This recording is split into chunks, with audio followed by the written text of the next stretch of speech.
Humphrey, so excited to have you on the podcast. Really appreciate you making time to come and have a chat. I was really excited about this for a number of reasons. Firstly, from your physical rap sheet is pretty extensive. We've got the 200 challenge, which sounds absolute madness. 14 marathons in 7 days. The 200 kg squat and deadlift.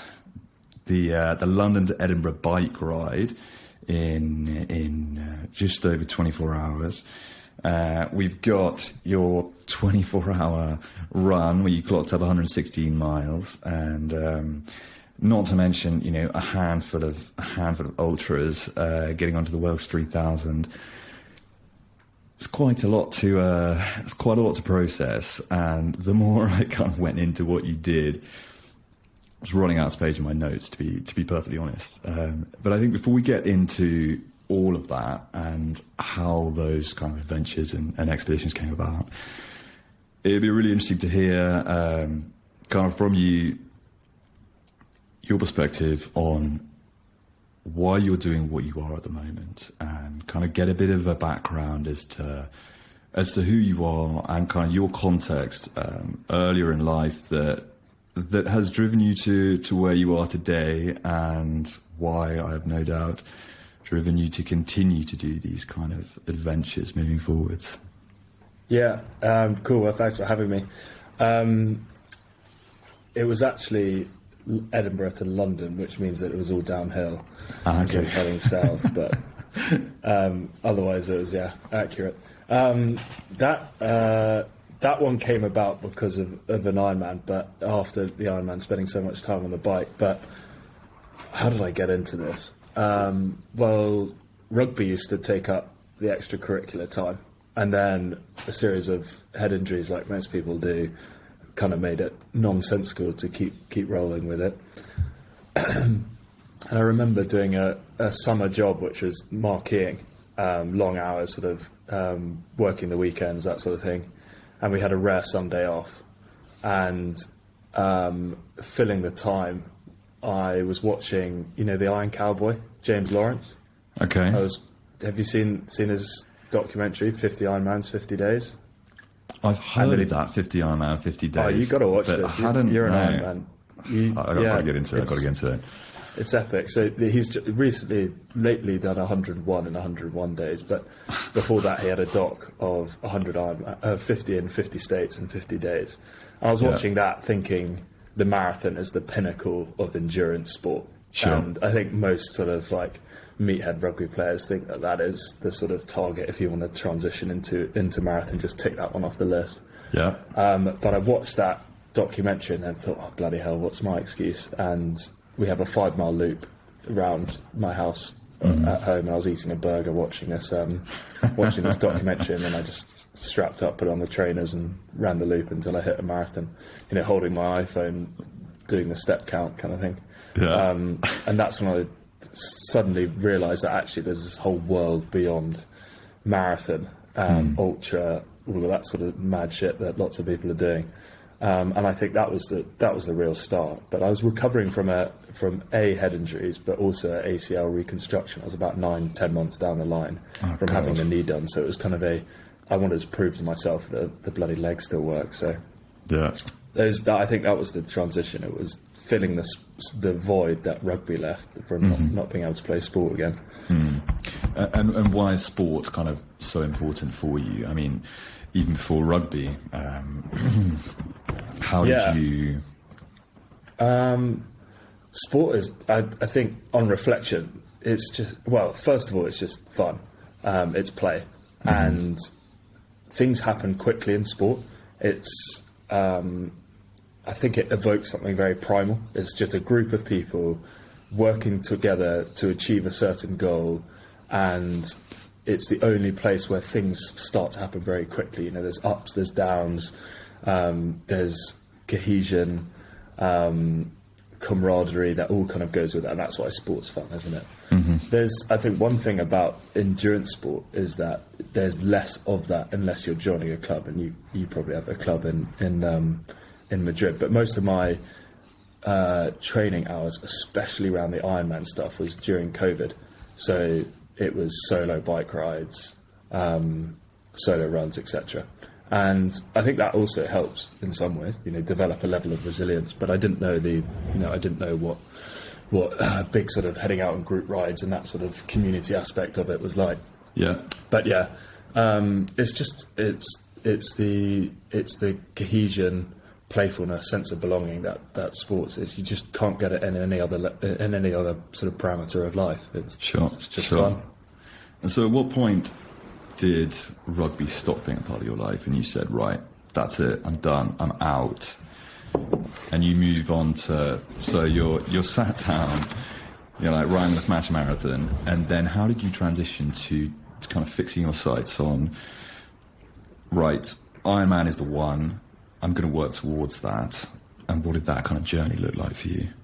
Well, it was watching that documentary with James Lawrence, but I think it's always, I knew about Ironmans, and I knew that they were ridiculous distances, but I had no idea what the distances actually were.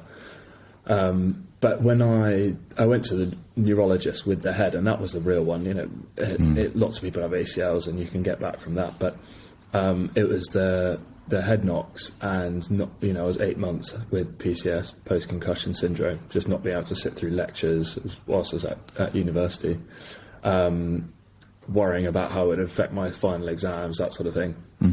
And actually got back to playing afterwards in the sevens sort of season, so in the summer. But I get ridiculous sort of symptoms from not even smacking heads, just taking contact, making offloads, sprinting after a chase, and walking upstairs in the business school. And that's when I was like, there's nobody's got any answers for me of why I'm feeling this way. Even the best specialists who are in my corner, sort of looking at my brain scans, just said you might be a headachy person.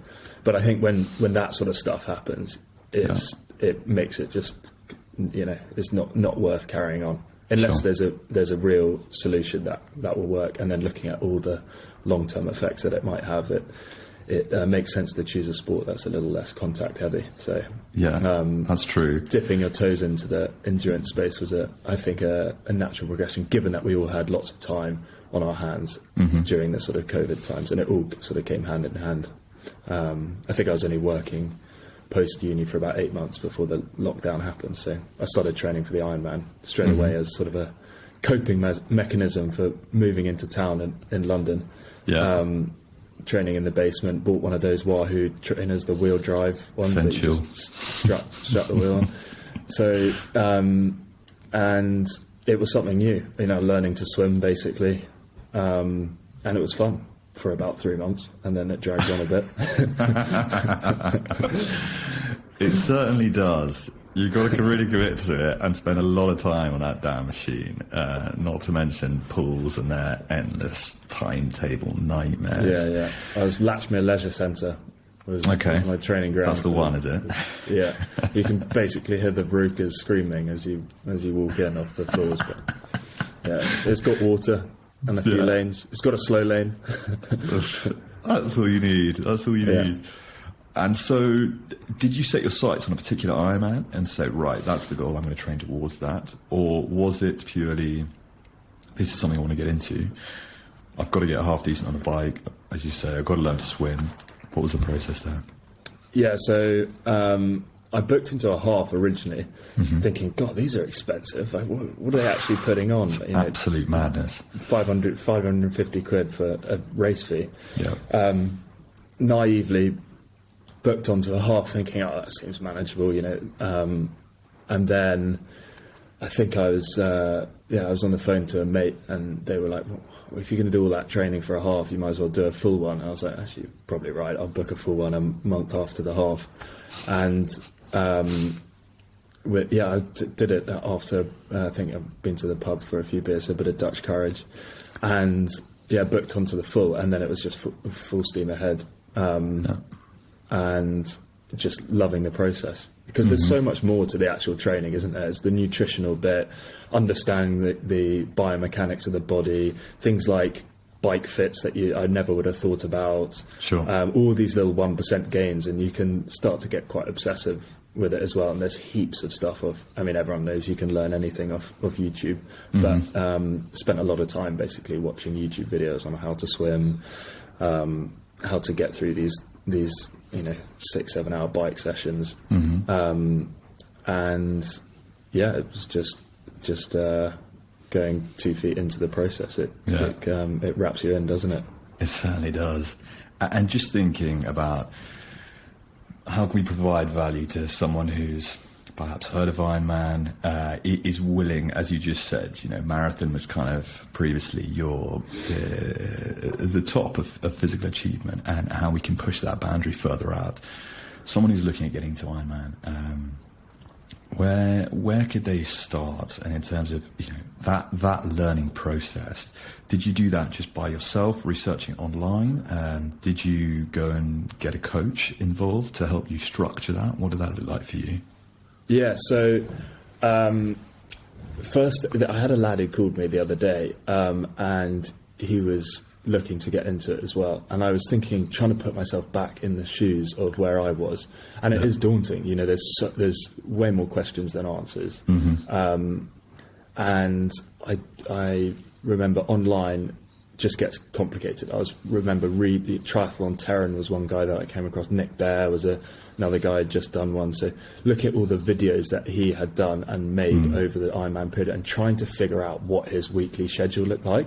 But of course, if you have a coach, which he did, the weekly schedule changes, every block of training. So it's hopeless, but not really knowing how they structure it is difficult. So I found the most amount of clarity from speaking to people who had done one. And that was incredibly, it was sort of calming. They just speaking the truth about what you need to do, the minimum sort of things like researching the over distances, which you'll probably know better than me, but I remember just sort of writing down the over distance of each one, because the biggest anxiety with Ironman is how far you've got to do. But quickly you realise that that's not actually the problem, and I spent a lot of waste junk miles training because I was just purely doing volume, rather than doing the top end fitness stuff, so the speed stuff, which helps. So yeah, I think, long story short, is definitely reach out to someone. I'm happy for anyone to reach out to me about it. I'll give you my 2 cents. You might be in a position where you can afford a coach, which is going to save you a lot of mental strain, because sitting down and self-filling on a Sunday night or whatever is just a pain in the arse and quite overwhelming. And if you haven't got all of that like I did, it's just mix and matching, watching YouTube, but also just be prepared to just try and just boil it down to the basic principles of what you need to be able to achieve. And it's not as complicated as some of those YouTube videos make out to be. You don't need to do as much running as you think. The bike work is more the priority, and for me at the beginning I was basically learning to swim, so I do 3 or 4 pool sessions a week, just sometimes on the way back from work, having done a swim in the morning, just get in the pool and just get used to breathing, so just hands on the side and just practicing breathing, just little drill sessions like that. I think are catalyst to getting better, rather than just getting in there and trying to churn out the miles. Because once you get the techers right with swimming, you can swim forever. Yeah, very true. Certainly need to get the practice in, but and floaty pants as well. I've got heavy legs, so I got those neoprene shorts. Yeah. Absolute game changer. But with lockdown and the pools, a lot of my training was done in just open water, because I could get to open water but not pools. I mean, that's the dream. There's no crossing lanes of people. There's no timetables. Might be a bit fresh. I was the guy they'd come smacking my feet up behind me in the pool, because I'm just so bloody slow, always thinking I'm quicker than I am, and putting myself in like the middle lane when I really shouldn't be there.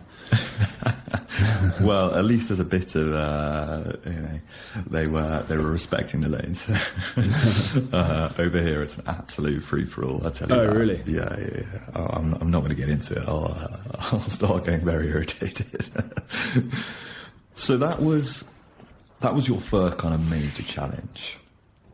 And from there, so just remind me, when did that take place? This was a couple of years ago. I forget now, but it was a couple of years ago. Okay. It actually I had two booked, Vichy and one in Portugal, but both of them got cancelled, which was actually a blessing in disguise because I didn't end up having to pay for the race fee.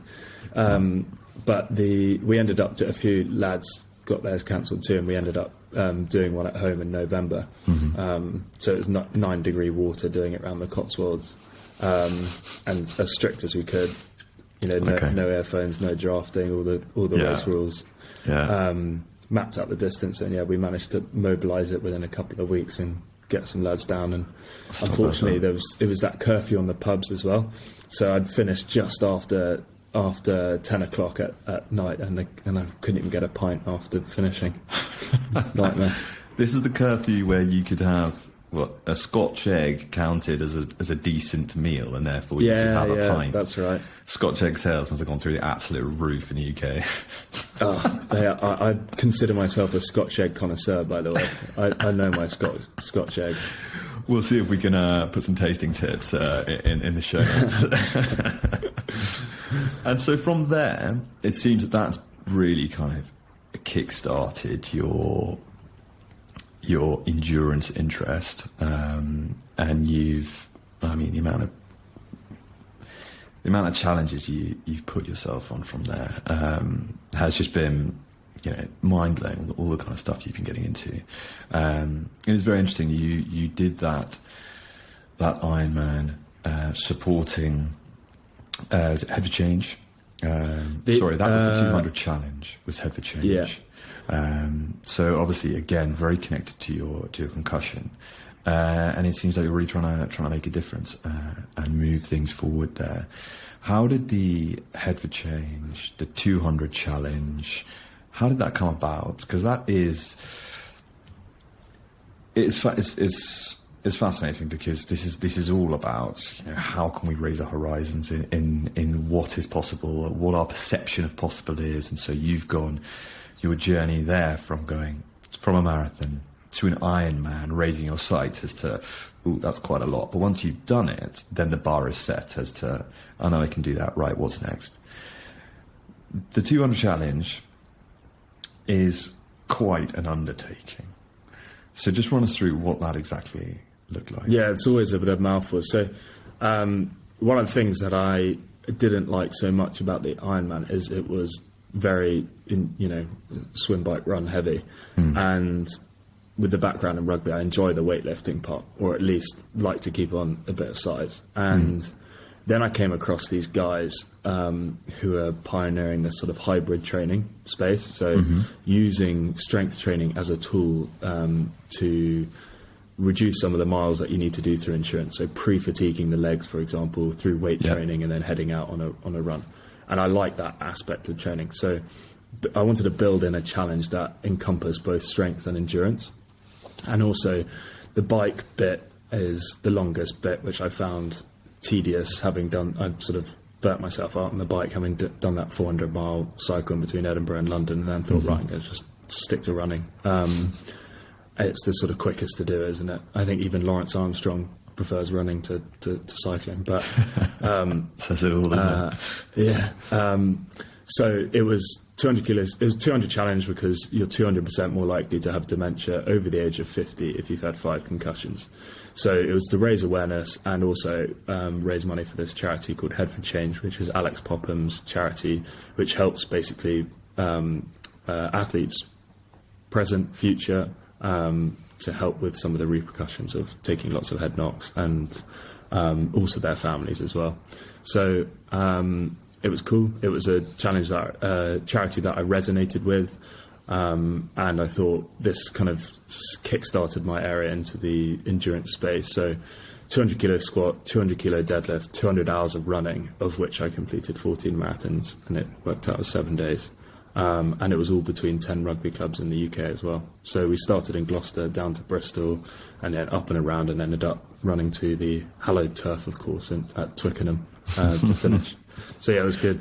It was a good bit of crack, and actually I learnt heaps on that as well. A multi-day event is different gravy to doing, Sure. something in 24 hours or whatever. And previously, I'd never spanned something across a week, so it was cool. Yeah, Absolutely.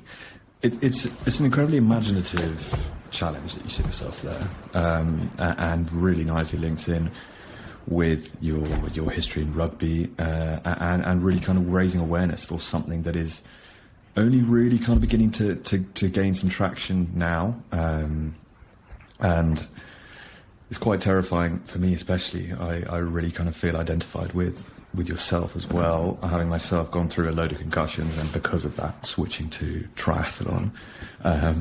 And just now, I finally got first gym membership, just before Christmas. Congratulations. Again, because it's been far too long. And as you say, you completely back off the weight training.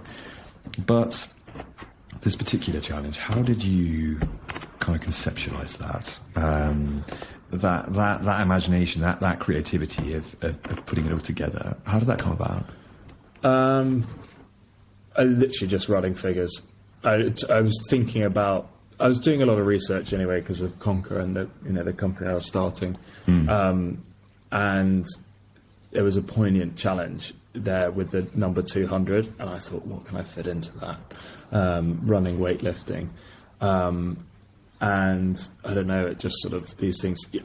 The thing about running is that there's a lot of time spent on your own feet with nobody else, and then just in your own thoughts. So that's where you come up with the challenges, is running them over in your head. I often run and just sort of voice note on my phone or whatever, or to get Siri to make a reminder for me. And half of the stuff is utter bollocks when I get back, because you're in that sort of runner's high state where you think you've come up with a next game-changing idea, but some of the stuff actually sticks, and I think it was one of those moments. Yeah. So yeah, that must have been how I came up with it. I don't remember exactly, but I just knew I wanted to do a combination of weightlifting and running together. You said something interesting there. So with regards to running and endurance sports, it's a very solo event. You're by yourself, and you're in your own thoughts. But there's a huge amount of support, and coming back to something you wrote elsewhere, that it is very much a team sport at the same time, and you need the support and help and motivation of a lot of other people kind of around you. How do you find that kind of support network and your kind of tribe of like-minded people? What do those people kind of look like, and how have you managed to connect with them? Yeah, I think they have to be certainly quite tolerable. I mean, heading out on the bike, especially, this with Ironman stuff, if you're doing it by yourself for 7-8 hours on the weekend, it can get pretty tedious for the people that you live with or the people that you're around or whatever. So there's definitely a level of acceptance that has to go on, and everyone's, all the videos on YouTube says, like, make sure you ask your kind of family first, and I remember thinking, oh, fuck this, I'm going to do it anyway, whether they want me to do it or not. So it probably is a good idea to have the open conversation about it. But I don't think it should stop you, because there's so much learning that you pull out of these challenges, and spending the time by yourself on the bike is where a lot of the sort of mental development gets done. I think most of the Ironman training, especially when you're training for your first one, is mainly mental, and it's sort of roughly 90 days. I think you can get fit enough if you're coming from a good level of fitness, but it's a lot about the mental resilience and calcifying the mind that comes with it. But point is team is absolutely important, and some of those challenges it's different gravy if you're doing it unsupported. Carrying all your own stuff, just from the little things like having somebody just make a bit of breakfast for you in the morning, because there are times when you literally just can't even perceive how you're going to carry on with this. You're absolutely totaled. Like, my ankles are absolutely buggered on that 200 challenge. I was sort of sliding around in the kitchen on my arse to get to eat in the evening, or in the night. I remember sort of I was staying at a mate's house in Northampton before setting off from there, and having to sort of basically crawl to the bathroom in the light because all the swelling had pooled in my knees and ankles in the evening. But it's those things that you need people to help you out with, because when you stop and you start to swell up and everything starts to pull and get stiff again, you're not very mobile until you wonderfully start going and you're 3 miles down the track and suddenly you feel like you can run forever again. But yeah, it's incredible. You need them in the moments where you basically can't achieve normal basic tasks by yourself to help you perform the next day. 100%. But in terms of, okay, so one thing is doing the Ironman. It's one day, you get it done, and that's that. The following day is recovery. But now looking at 7 days, doing 2 marathons a day, that is a different order of magnitude. Preparation, training, was it quite similar to your Ironman preparation? Obviously just much more focused on the running element. Did you build weight training into that as well? How did you go about the preparation for that? Yeah, this was totally different, much more of a tactical dance towards it. But I used the strength training to the advantage. But the whole thing in that was the 8 months of the training for it was all about trying to get the squat up. I had the deadlift. I actually started off with the idea of doing a marathon a day for 7 days, and about 4 weeks before starting I was like, I'm underselling myself here, I'm going to double that distance. Then the squat was the whole thing. It was just trying to get that bloody squat up. I've always hated back squats, and I just don't think I'm the right build for it. I've buggered my ankles up so many times, and I just haven't got that range of motion there. Which all sounds like big excuses, but I think it's just the hardest movement in the gym. And often I think, like, what do I hate the most? Like with the Ironman training, it's like, what do I hate the most? Bike. Okay, let's set the next challenge as a bike challenge. See if I can learn to love it. And it was the same with that. I was just like, let's get that squat up. So it was lots of pre-fatiguing, so even just heavy. I remember at the sort of peak before the actual event, I would be doing 2 or 3 training sessions a day where you hit the squat on the weekend in the morning, big leg session, then head out for like an 18-20 mile run. No real focus on speed because it didn't matter, so it was just pre-fatiguing leg sessions and then into the runs. Which crushes down your miles because you don't need to. I was thinking maximum I was hitting sort of 70 or 80 mile weeks rather than what you'd expect, which sounds ridiculous, of course, for anybody who's just getting into endurance stuff. But there are people who hit 100+ mile weeks before doing 100 milers. But I think you can squeeze that volume down with some of the weight training what it helps you achieve. Yeah, that's really interesting, and definitely something that I hadn't really come across before talking to you and looking into kind of your routine, because I think you were doing kind of 3 weight training sessions a week and about 4 runs in total. And it almost seems this idea of pre-fatiguing, if you look at it from another perspective, it's I can get a decent run session in because my legs were just done. But actually using it to your advantage is quite an interesting angle. On one thing is hitting the gym, for the rugby, and doing the kind of classic exercises there, but then having a really kind of structured and focused approach, tailoring it to running, is something quite different. Was this again just based on your own research and how to go about it, or how did you structure those sessions? Yeah, so there I got a coach involved for this one, and there's some guys who do this, and which I sort of stumbled across on Instagram, or I can't remember how it was, but anyway, reading about them or whatever. One of the chaps is Fergus Crawley, who I probably came across first because a mate of mine knows him and just said, hey, Bodders, you should check this guy out.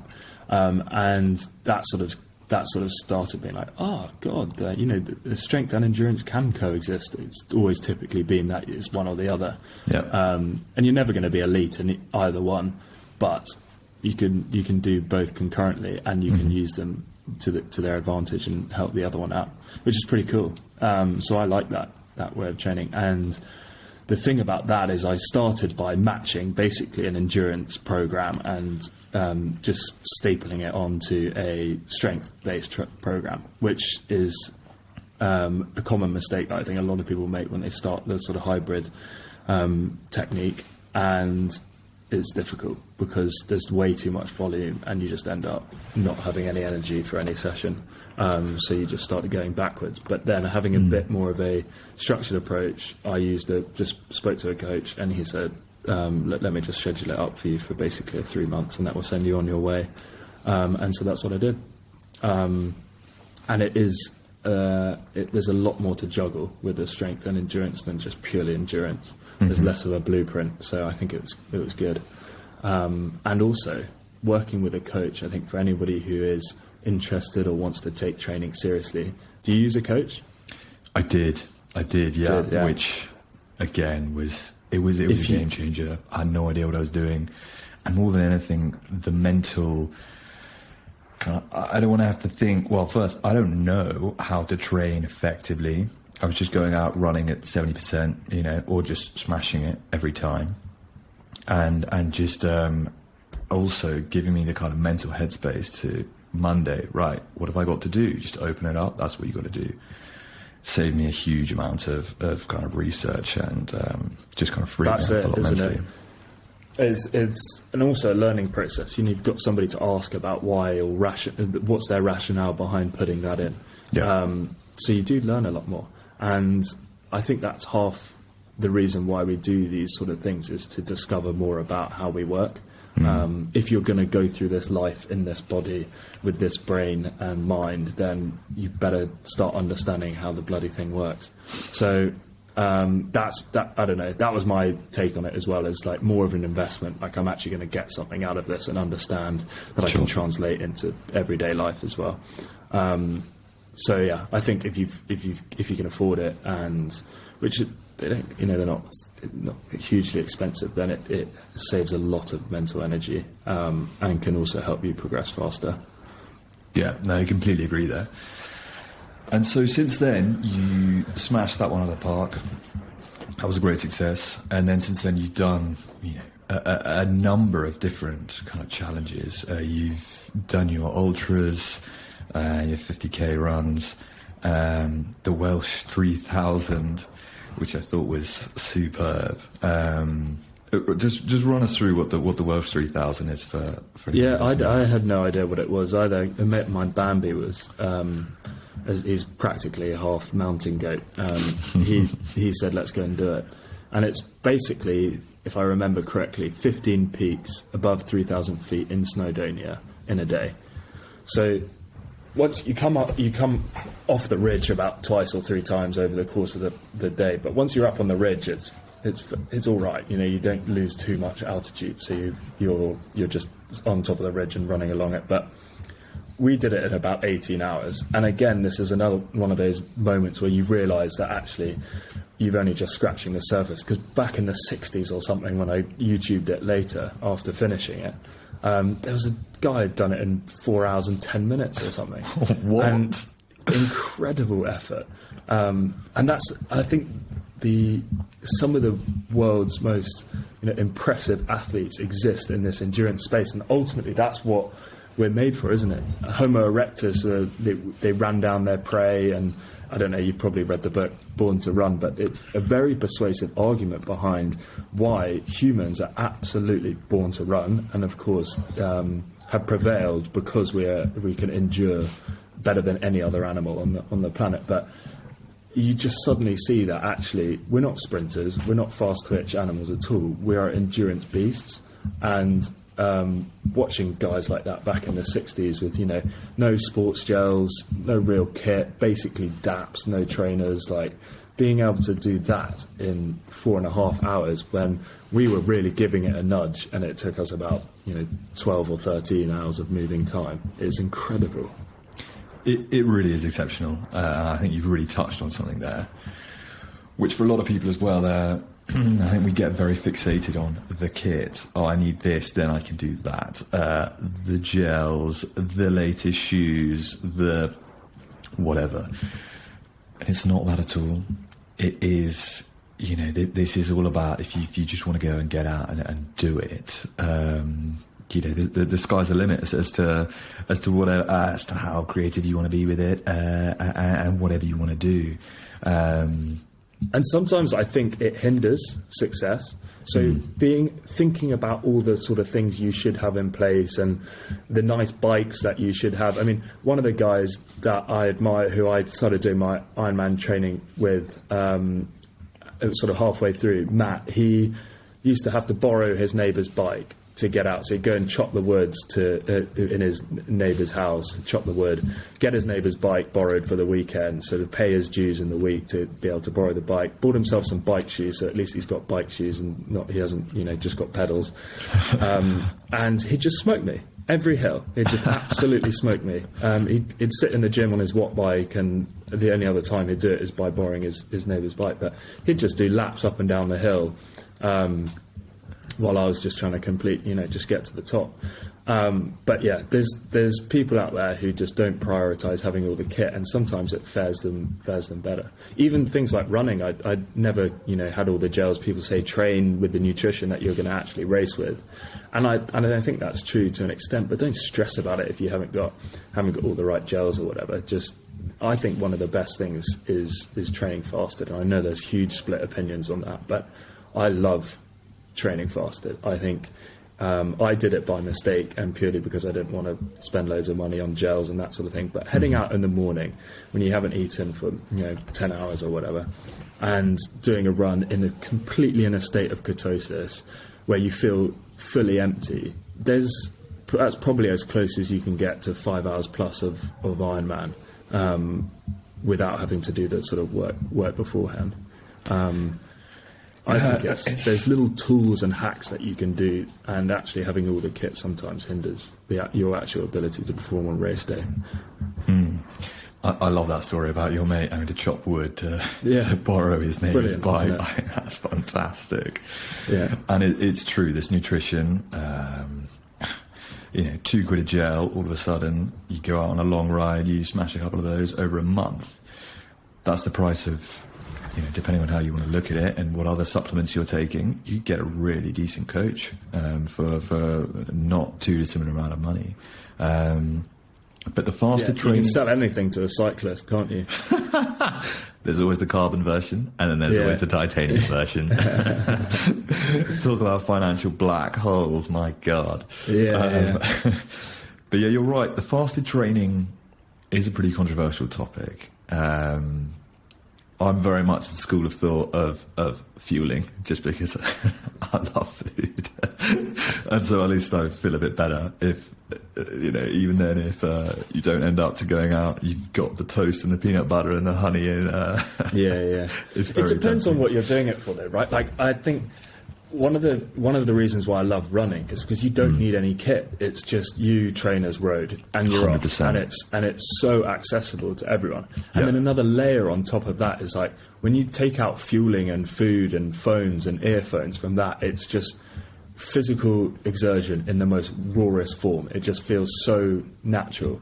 And when you get to the point when you've broken through that sort of hunger barrier, or your stomach's turning or whatever, and you're an hour or so into a run, and you're suddenly in that flow state with ketosis and you haven't had to eat at all, I think that's where you're burning fat, and it just feels like you can keep going forever. And I think that's what the best bits of running are about. And I've only ever got there without fueling. And then, I can sometimes get back from a run like that and not eat until 5 p.m. in the afternoon, which I don't think is a good idea for sustainably training on. But you just get into that state of ketosis where you can just, basically not eat. And I think that's just so cool, considering we all prioritise 3 meals a day, etc. But not recommended, but stuff to play around with, and things that you only notice if you start engaging with these sort of endurance feats.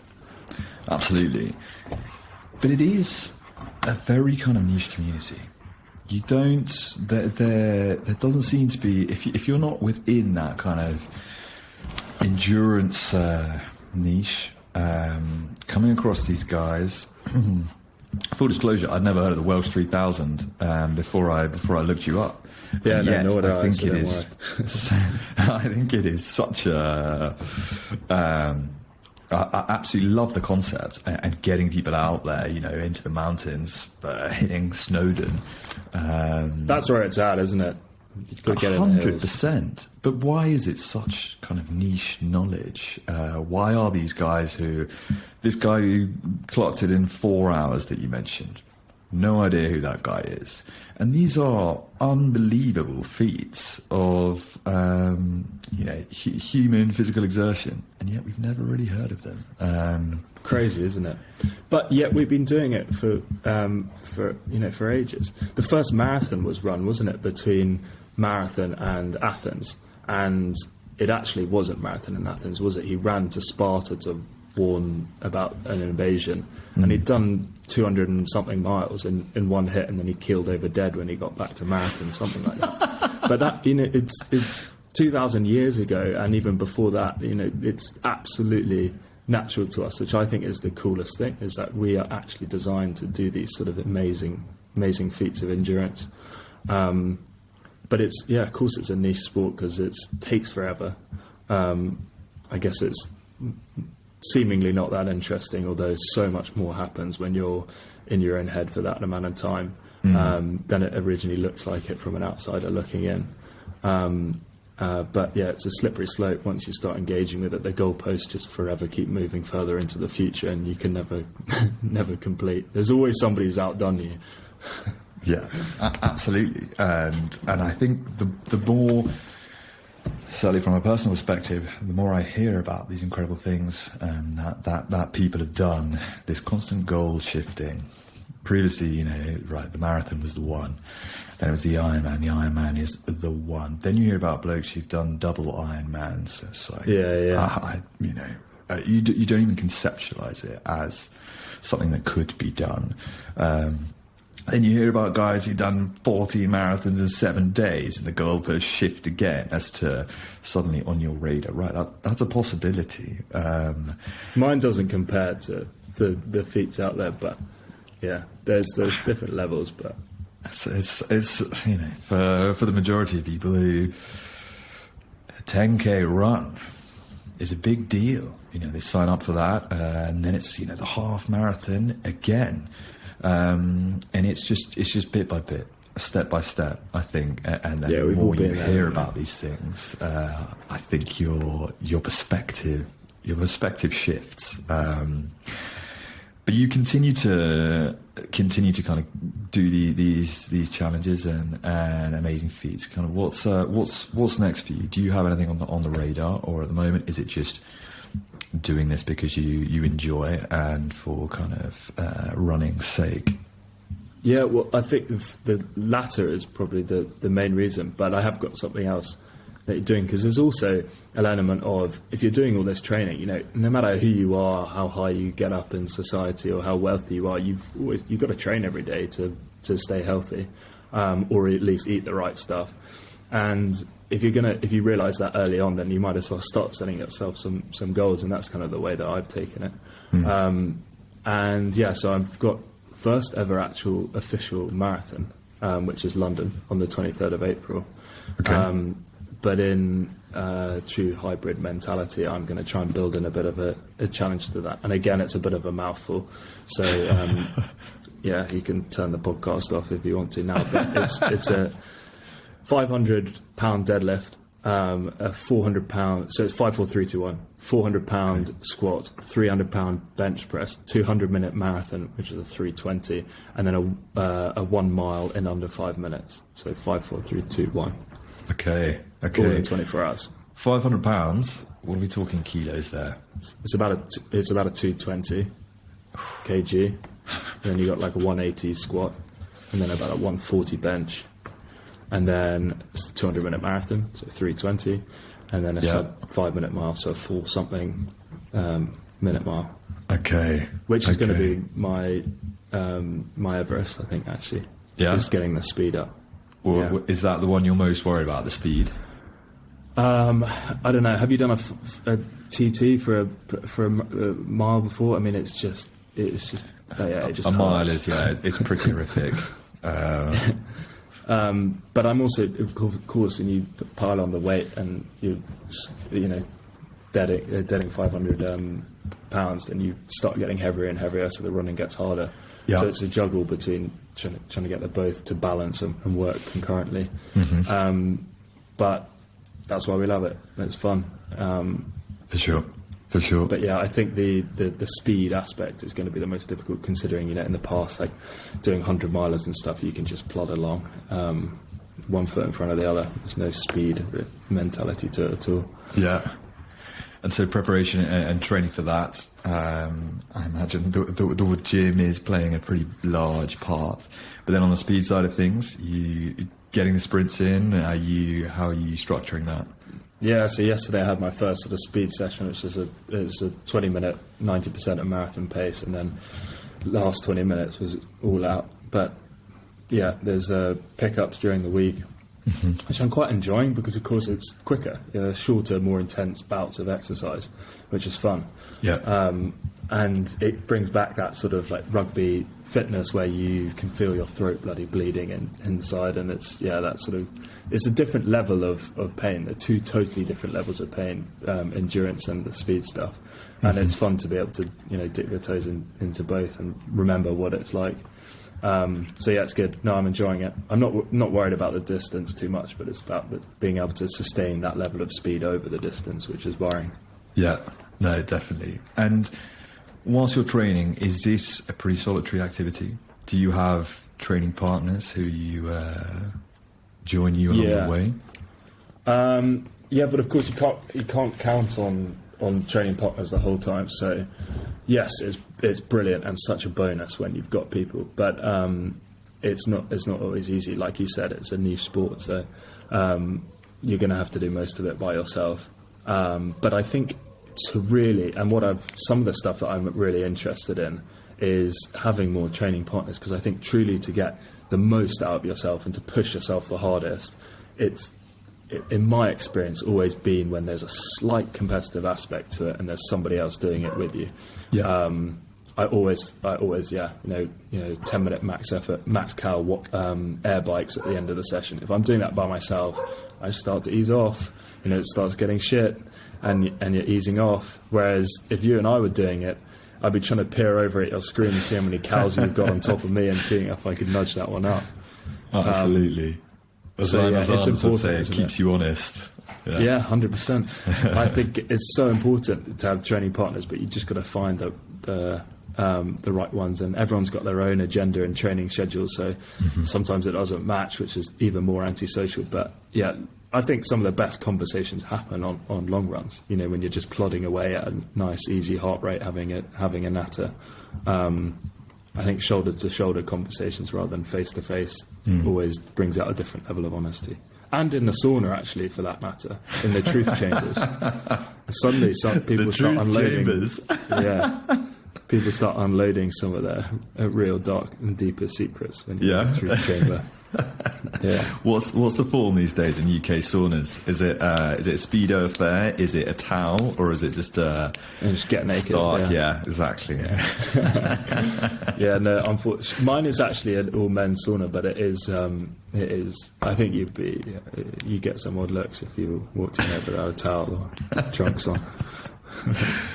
I think one thing you said there is really important and can have a huge impact on people. This training partner and how you find them and how you've come across them to really push you. I've certainly noticed it from a cycling perspective, going out with mates. It can have its positives and its negatives. It's an easy day and you're there being competitive.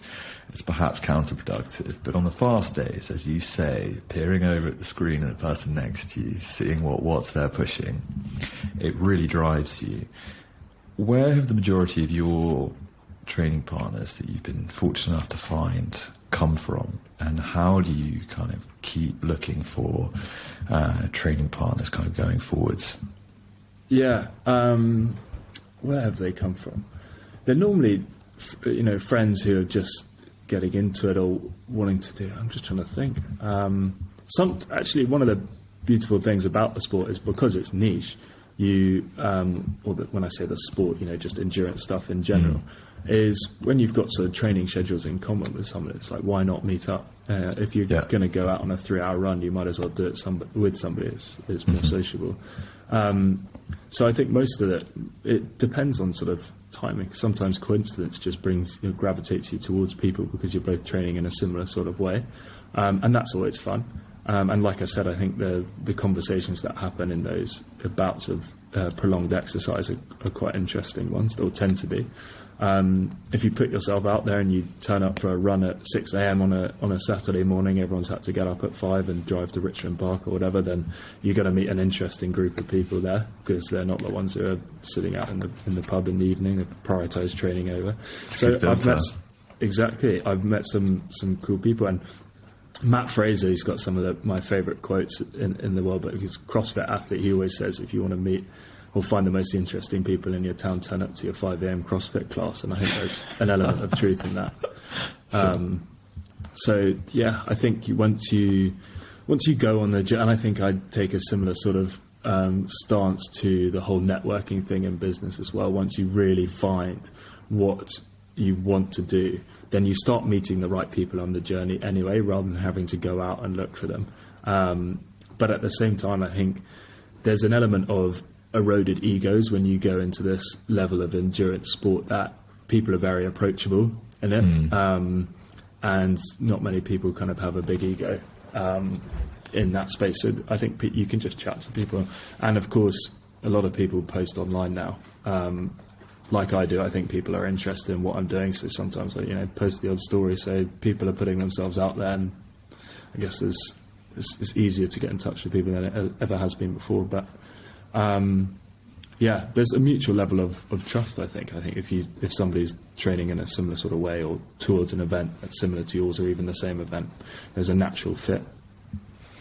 Yeah, absolutely. No, I think that's really useful advice for anyone kind of looking to get out there, do something completely different, way outside of their comfort zone. Doing it with other people is definitely easier. It'll keep you accountable too, of course. I think it's doing it with other people is the gold standard. What's the point in doing it all if you're not going to enjoy it and socialise while you're doing it? Yeah, absolutely. It also stands true that you've got to find people who are willing to do that 5 a.m. CrossFit session, like you mentioned. Who do you train with? Yeah, it's a tricky one. So from the swimming, it's just a solo, I just go off and do it by myself. Conversations don't last long underwater, do they? It's limited, if I'm going to be honest. But swimming, I do find, is it's an incredible sport. Just you go into this kind of meditative state. You've got limited oxygen, and once you find a rhythm, it's you're in a different kind of plane of consciousness. I hadn't really thought about it like that, but it seems obvious. I did my first breathing class the other day, and it blew my mind in kind of where my head actually went. But of course, swimming is obviously like that. It's very patterned breathing, limited amounts of oxygen. I can see why. In my Ironman swim, it's the last sort of longest prolonged state of flow that I can recall. It was incredible. Felt like it went in 30 seconds. Yeah. It was horrible for the first 5 minutes, and then after that, it just went like a snap of the fingers. I was going to say, I hadn't really thought about it like that.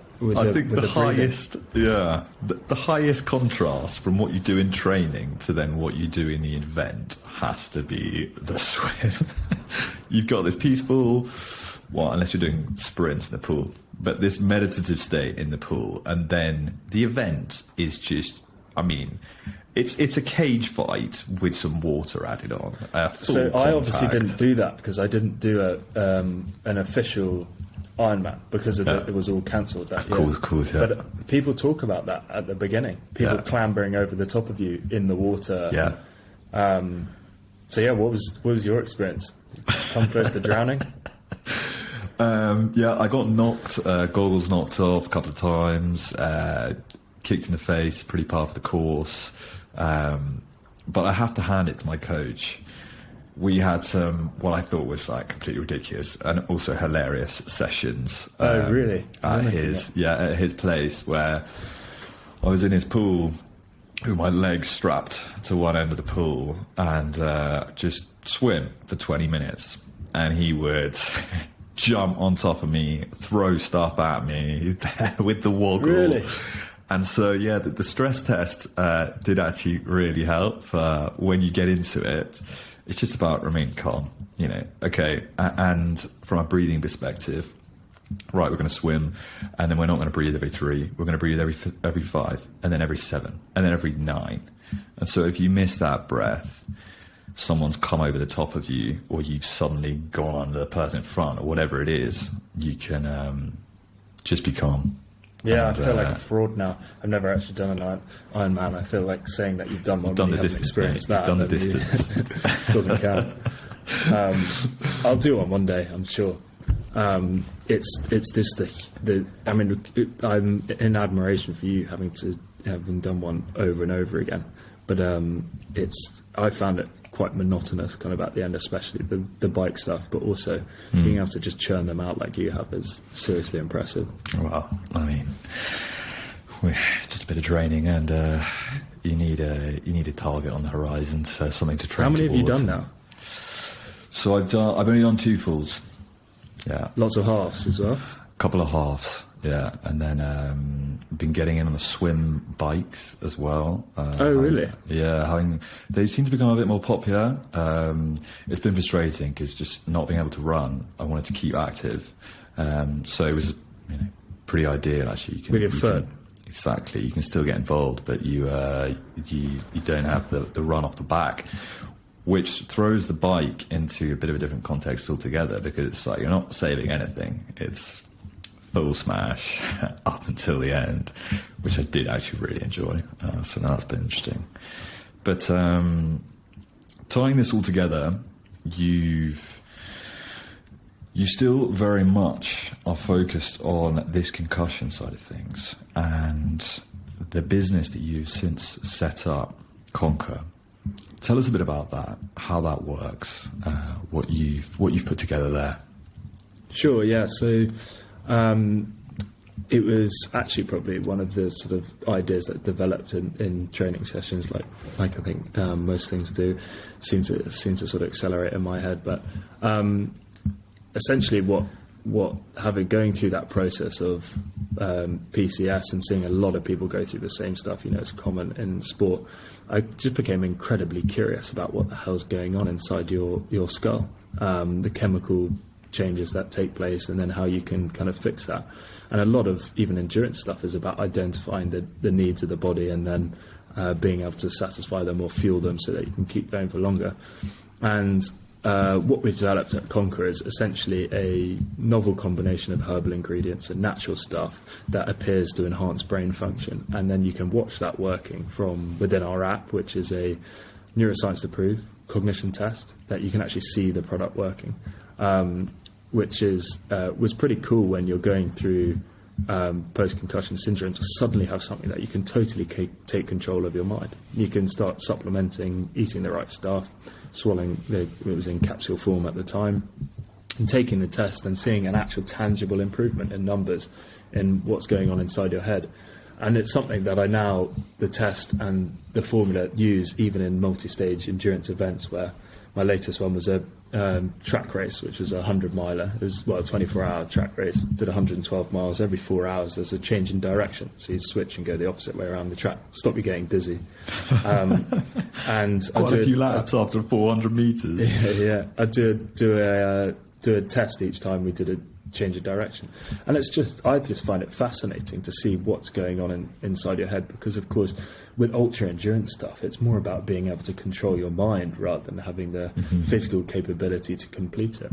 Which is why sometimes, coming back to the hybrid stuff, I think that actually, how are you going to carry your body over, those sort of distance and those sort of prolonged time bouts of effort is your legs, and strength training, building a resilient body through resistance training is one element of that, which might help you go further than other people. I don't know, but it seems like they're both in tandem tandem work, and of course keeping your mind in check is one of the hardest bits on these sorts of challenges. I think that the mental fortitude is something that you have to keep exercising, like your body as well. And so sticking in these max cal bike tests at the end of your session when it's been looming over you that whole time is like, well, I've finished this whole session, now I've got a 10-minute max cal test. It's like that mental weight that you're having to carry through, I think, can have a ROI when you have to sort of flex that. But yeah, I'm just really interested in where the mind can take the body. And I think we're going to go through this golden age in neuroscience where we start having more answers to all the questions that we have about the brain. And I just think it's awesome that we've got tools and nutrition that have been used for millennia that you can actually influence the chemical processes inside the head that ultimately, in things like endurance sport, will keep you going for longer. I remember being told that actually at the beginning, it's more difficult to do these kind of things without the right supplementation, the exact precise nutrition. And it does level it up. You get your nutrition in check, and that's 80% of the battle as well, is having the right stuff to help you recover and perform, and then on race day as well. Absolutely, absolutely. It's an incredible niche that you're looking at here, and I think the one that's really kind of beginning to get some traction now. On the American side. Exactly. I mean, the concussion bit is the spark of the process, and that's what captured our interest. And that's what all of our trials at Durham University have been around, is maintaining cognitive function, particularly for sports people. But actually, everybody's got a brain that could be enhanced. There's a lot of ambitious people out there, and we're not feeding the brain with the right energy systems, promoting blood flow that could delve into a different dimension of kind of your perception of possible. I mean, this is what this podcast is all about, is perhaps changing people's perception of what's possible. And if you fuel the brain in the right way, you start thinking different, and therefore performing different as well. Absolutely. Where can we find more info about this? Head straight to our website, conka.uk. We've got an Instagram, we're on all the socials as well. Of course, reach out if you want any more information. But I think that covers a lot. But I can't think of anywhere else where you'd be able to find us. But perfect. Really interesting, Humphrey.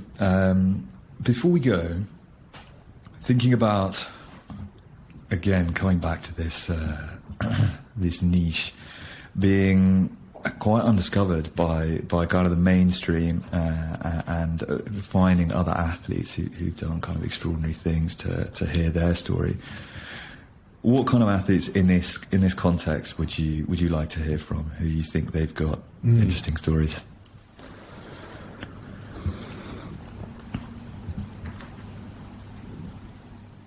There's a lot of hidden gems out there in the endurance space. Let's have a think.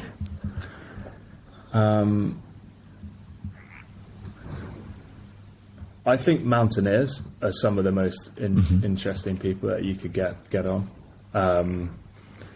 Sherpas, those sort of things. If you could, because some of the stories that they would have had, they're some of the most incredible athletes in the world, if you really think about it in the rawest sense. I've just read Nims Dai's book. Have you? Yeah. What is it? It's a good read. Yeah. Mission Possible. Yeah. I mean, just mind blowing.